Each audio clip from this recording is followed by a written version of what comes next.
함께 읽었던 이 본문 말씀, 우리는 구원받는 자들에게나 망하는 자들에게나 하나님 앞에서 그리스도의 향기니, 이것은 이번 단기 선교의 주제 말씀이었습니다. 성경은 우리를 그리스도의 향기라고 말합니다. 그런데 구원받는 자들에게나 망하는 자들에게나 하나님 앞에서 그리스도의 향기라고 이야기하고 있습니다.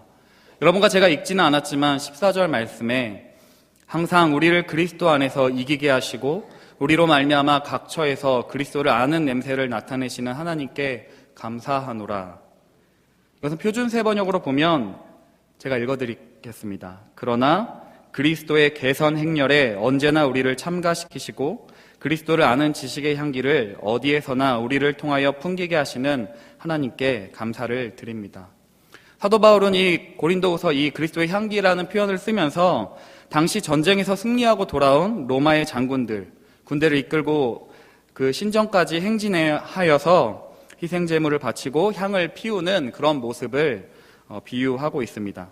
당시 전쟁에서 승리를 하고 돌아올 때 그 로마 군대가 희생제물을 바치고 그 향을 피웠을 때 온 거리에 그 향내가 진동했다고 합니다. 그래서 로마 시민들은 거리에 나오지 않고서도 그 향을 맡고 향 냄새를 통해서 멀리서도 무슨 일이 있었는지 알게 되었다고 합니다. 개선 행렬에서 피어나는 향, 즉 이 냄새는 그 로마의 적대 세력에게는 그 또 포로들에게 있어서는 패배와 죽음을 의미했고, 로마 시민들에게는 그 향 냄새는 승리와 안전의 상징이었습니다. 그런 이미지 가운데 바울은 너희들이 그리스도의 향기라고 말하고 있습니다. 여러분과 저에게 너희는 그리스도의 향기라고 말합니다. 우리 26명의 팀원들이 몽골 땅으로 향할 때 그 땅의 어둠의 세력들에게는 패배와 죽음의 향기였습니다. 그러나 몽골의 영혼들에게 우리를 이기게 하시는 그리스도의 향기, 승리의 행진이었습니다. 여러분과 저도 망하는 자들과 구원받은 자들에게 그리스도의 향기를 나타냅니다. 여러분, 한여름에 쓰레기 냄새 맡아보셨습니까? 또 땀 냄새, 우리에게 불쾌감을 주죠. 그리고 그 냄새는 피하고 싶은 냄새입니다. 악취입니다. 요즘은 교회가 타락하여 그런 악취가 납니다. 세상으로부터 손가락질 당하고 사람들로부터 거부당합니다. 그렇다고 해서 교회가 교회다워지고 여러분과 제가 예수 그리스도를 잘 믿는다고 해서 사람들이, 세상이 반드시 좋아하는 것은 아닙니다. 그리스도인답게 살아가려고 할 때도 핍박을 받게 됩니다. 디모데후서 3장 12절 말씀에 무릇 그리스도 예수 안에서 경건하게 살고자 하는 자는 박해를 받으리라고 이야기합니다. 오늘 말씀에 비추어 믿지 않는 자들에게 그리스도인의 존재는 죽음의 향기, 심판의 향기이기 때문입니다. 그래서 여러분과 제가 하나님을 더 잘 따르고 예수님을 나의 구주로 고백하며 주님 뜻대로 살기로 결단할 때, 그리스도의 향기를 더욱더 내뿜을 때 세상은 거부할지도 모릅니다. 오늘을 즐기라고, 신은 죽었다고, 신은 필요 없다고, 하나님은 무능하다고, 나 자신만을 위해서 살라고 외치는 이 세상 속에서 그런 진한 향수 가운데 여러분과 저의 코를 마비시키고 그냥 아무 생각 없이 나만을 위해 살아가려고 외치는 이 세상 속에서 여러분과 저의 존재는, 그리스도인의 존재는 이 세상이 끝이 아니다, 심판이 있다고 외치는, 그렇게 정신 차리게 하는 향기이기 때문입니다. 어둠을 따르는 자들에게 우리 몽골 팀원들, 그리고 여러분과 저의 존재는 참 싫을 것입니다. 그런 영적인 전쟁들이 분명히 있음을 알 수 있습니다. 예수를 믿고 따르는 자는 망하는 자들, 하나님을 모르는 자들, 그리고 하나님을 적대하는 그 자들에게는 죽음의 냄새, 거부하고 싶은 냄새입니다.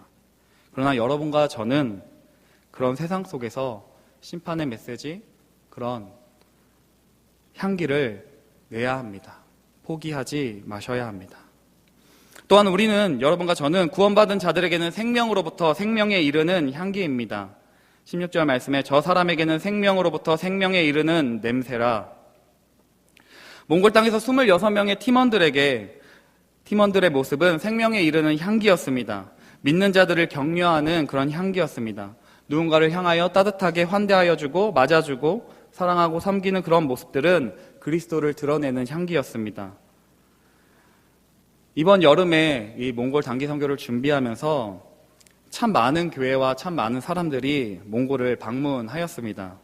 박성덕 목사님과 저 몽골 비자를 받으러 또 그 몽골 대사관에 갔을 때도 대기 번호가 100명, 150명이 넘을 정도로 그 비자를 발급받는 것도 어려웠고, 또 사람이 너무나 많아서 대한항공에서 또 몽골 항공으로 바뀌어지게 되고 시간도 여러 번의 변동이 있었습니다. 몽골 땅을 가기 전부터도 참 많은 어려움들이 있었습니다. 그래서 저의 마음속에 한 가지 질문이 들었습니다. 하나님, 왜 이렇게 가기도 복잡하게 하시고 이렇게 힘든데 이 여름에 왜 몽골로 저희 26명의 팀원들을 보내십니까? 그 질문에 대한 답변은 가기 전까지도 알 수가 없었습니다. 그런데 담임 목사님께서 지난주에 설교하신 대로 이루어졌습니다. 시간이 지나면 알게 되는 것들이 있다고 하셨는데 몽골 땅에 가서 우리는 알게 되었습니다.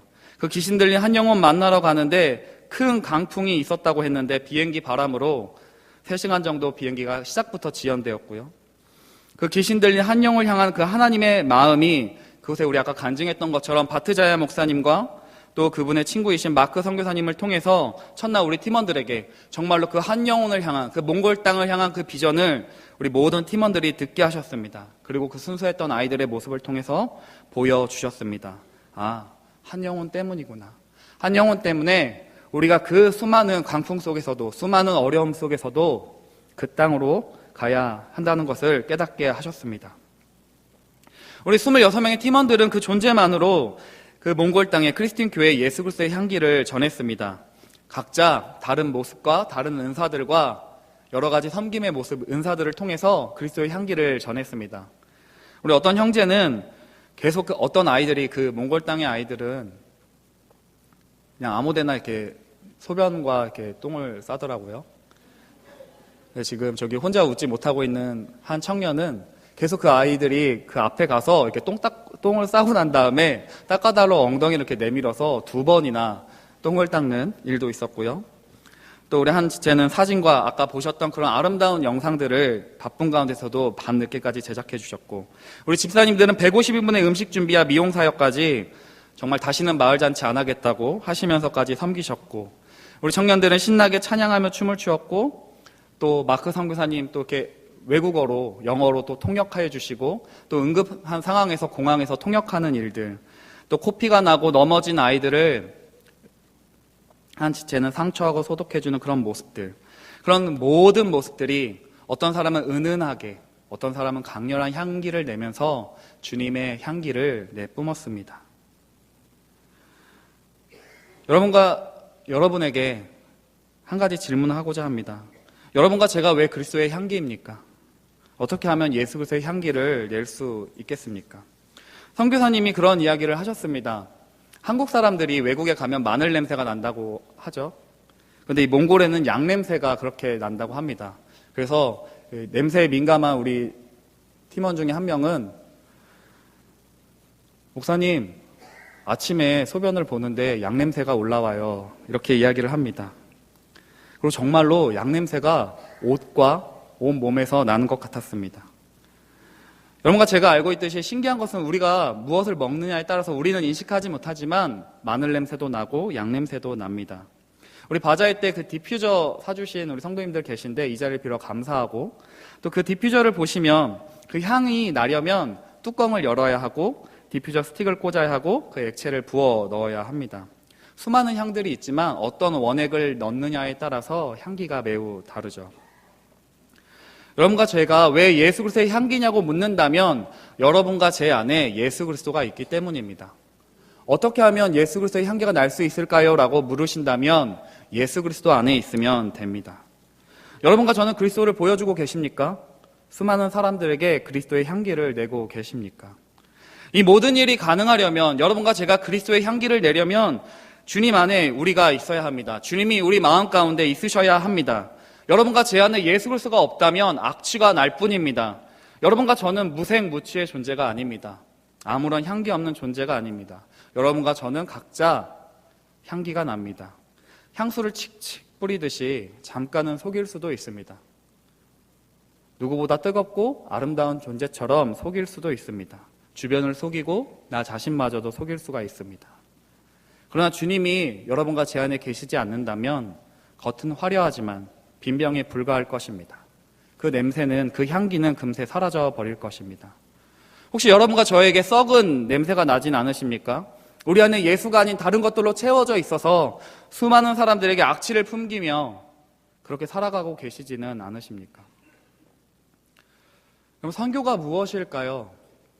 다양하게 정의를 내릴 수 있겠지만 오늘 말씀으로 표현하면 이 세상 속에서 그리스도의 향기를 내며 살아가는 것입니다. 몽골 단기 선교팀이 몽골 땅에서 흘린 눈물과 땀방울, 그것뿐만 아니라 선교를 준비하며 흘린 그 땀방울과 그 기도의 향기가 하나님께 올려드리는 아름다운 예배였고 선교였습니다. 거기서 아이들과 함께 먹고 마시고 웃고 뛰고 찬양하며 손을 맞잡은 그 시간이, 그 모든 시간이 선교입니다. 이 세상 속에서 그리스도의 향기를 내며 살아가는 것이 선교라면 한국 땅에서 각자의 삶의 현장에서 최선을 다해 살아가는 성도님들도 그 삶도 선교입니다. 자신이 먹고 싶고 사고 싶고 쌓아두고 싶은 그 돈들을 내어놓는 것도 선교입니다. 여러분, 어디가 선교지입니까? 해외로 나가는 거, 몽골 땅에 꼭 가야만 선교하는 것이 아닙니다. 학교일 수도 있고 직장일 수도 있고 가정일 수도 있습니다. 지금 내가 살아가고 있는 여러분의 삶의 현장이 선교지입니다. 단기 선교가 의미 없다는 말은 아닙니다. 분명히 이 단기 선교를 통해서 일상에서는 느끼지 못했던 하나님의 뜻과 하나님의 마음을 더 깊이 느끼게 됩니다. 하나님의 일하심을 더 깊이 느끼는 기회가 됩니다. 그러나 여러분과 저의 마음 가운데 예수님이 없다면 아무리 몽골 땅을 가고 수많은 선교지를 돌아다닌다고 하여도 그것은 선교가 아닙니다. 제 마음속에 한 가지 각인된 문장이 한 가지 있습니다. 그리스도가 없는 가슴마다 선교지이고 그리스도가 있는 가슴마다 선교사이다. 제가 매주마다 되뇌이는 말씀입니다. 그리스도가 없는 가슴마다 선교지이고 그리스도가 있는 가슴마다 선교사이다. 여러분과 제 안에 예수 그리스도가 없다면 아무리 은혜 받고 감정이 충만하여 몽골 단기 선교를 갔다 왔다고 하더라도 선교가 아닙니다. 여러분들이 교회에 앉아 있다고 해도 여러분과 제가 예배드리는 것이 아닙니다. 여러분과 제 안에 예수 그리스도가 없다면 말입니다. 그러나 여러분과 제 안에 예수 그리스도가 있다면 주님을 증거하는 그리스도의 향기입니다. 그리스도를 가슴에 품고 있는 자마다 우리 모두는 다 예수 그리스도를 증거하는 향기이고 선교사입니다. 몽골 땅에 있든지 서울 서대문구 북가자동에 있든지 분당에 있든지 일산에 있든지 아무런 상관이 없습니다. 여러분과 제가 사장이건 직원이건 목사이건 장로이건 권사이건 돈이 많던 돈이 많지 않던 예쁘거나 못생기거나 아무 상관이 없습니다. 여러분과 제 안에 예수 그리스도가 있다면 예수 그리스도의 향기를 내뿜는 존재입니다. 우리 옆 사람을 보면서 이렇게 축복했으면 좋겠습니다. 당신 안에 주님이 계십니다. 당신은 그리스도의 향기입니다. 여러분과 제 안에 주님이 살아계시기를 바랍니다. 삶의 자리에서 예수 그리스도의 향기를 내며 살아가는 은혜가 있기를 주님의 이름으로 축원합니다.